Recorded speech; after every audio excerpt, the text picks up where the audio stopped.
नमस्कार, आप देख रहे हैं आज का मुद्दा और आपके साथ मैं हूं अर्पिता आर्या। टिकटॉक समेत 59 ऐप बैन करने के बाद अब केंद्र सरकार पबजी समेत 275 और ऐप को बैन करने पर विचार कर रही है। तो यानी एक तरीके से चीन पर और वार होने की तैयारी शुरू हो चुकी है। टिकटॉक समेत पहले ही आपको बता दें 59 ऐप ऐसे थे जिन्हें बैन कर दिया गया था, जिससे यह बताया जा रहा था कि आर्थिक तौर पर चीन को बहुत नुकसान हुआ है। अमेरिका भी इसकी तैयारी में जुट गया था। वहीं केंद्र सरकार की तरफ से अब जो सूत्रों के हवाले से खबर मिल रही है कि पबजी समेत 275 और ऐप को बैन करने पर विचार कर रही है केंद्र सरकार। विक्रांत हमारे सहयोगी इस वक्त जुड़ चुके हैं। विक्रांत, 275 ये बहुत बड़ा आंकड़ा होता है। अगर ऐसा होता है तो चीन को बहुत बड़ा झटका लगेगा।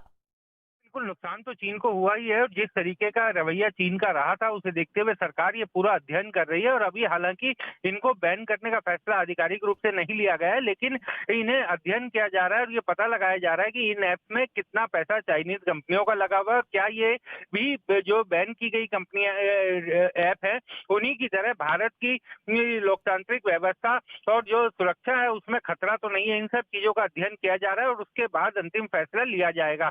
पिछले कुछ दिनों में भारत सरकार ने कई ऐसे आर्थिक कदम उठाए हैं जिससे चीन को भारी नुकसान हुआ है और इसको भी उसी दिशा में देखा जाना चाहिए। विक्रांत, कौन कौन से ये ऐप है जो अगर आपकी जानकारी में हो जो बैन हो सकते हैं 275 में, और ये फैसला जिसकी संभावना दिख रही है कि ये फैसला हो सकता है, कब तक ये फैसला हो सकता है?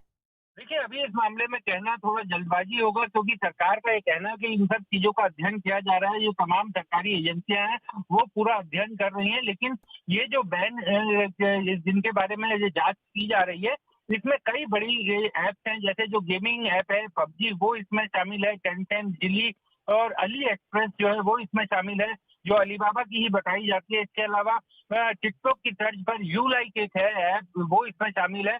तो इन सब का अध्ययन किया जा रहा है कि कहीं ये ऐप भी जो प्रतिबंधित की गई ऐप है उनकी तरह भारतीय सुरक्षा के लिए खतरा तो नहीं है।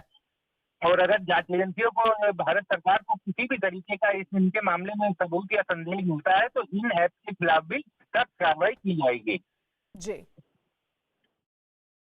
उधर भारत आने के लिए रफाल विमान आज फ्रांस से रवाना होंगे। पहली खेप में 5 रफाल विमान आज दोपहर 12:30 बजे उड़ान भरेंगे और बुधवार को अंबाला एयरबेस पर पहुंचेंगे। इस दौरान 5 विमान यूएई में आबू धाबी के करीब एयरबेस पर भी कुछ देर के लिए रुकेंगे।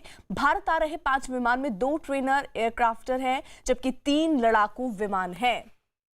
तो दोपहर 12:30 बजे रवाना होंगे ये रफाल। भारत के लिए आज ही रवाना हो जाएंगे लड़ाकू विमान।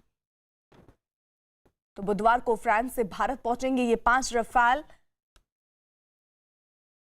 तो कुछ ही देर में भारत के लिए ये उड़ान भी भरेंगे। तो बड़ी खबर ये भी, भारत आने के लिए रफाल विमान आज फ्रांस से रवाना होंगे। पहली खेप में 5 रफाल विमान जो हैं वो आज दोपहर 12:30 बजे उड़ान भरेंगे और बुधवार को अंबाला एयरबेस पर पहुंचेंगे। इस दौरान 5 विमान यूएई में अबू धाबी के करीब एयरबेस पर भी कुछ देर के लिए रुकेंगे। भारत आ रहे 5 विमानों में 2 ट्रेनर एयरक्राफ्टर हैं और जबकि 3 लड़ाकू विमान हैं।